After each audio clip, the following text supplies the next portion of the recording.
17 তারিখ থেকে অ্যাকাউন্টে টাকা ট্রান্সফার হবে।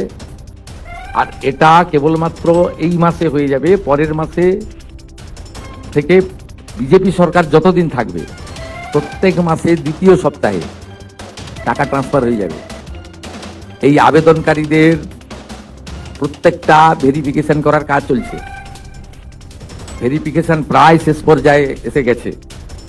17ই আগস্ট থেকে 10ই জুলাই পর্যন্ত যারা আবেদন করেছেন তাদের ভেরিফিকেশন কমপ্লিট করা যাবে, মানে 10 তারিখ পর্যন্ত এই মাসে।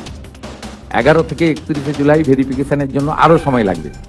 কিন্তু আমরা এই মাসের 17ই আগস্ট থেকে আমরা 3000 টাকা করে ভেরিফাইড লোকেদেরকে, মহিলাদেরকে অ্যাকাউন্টে পাঠাবো।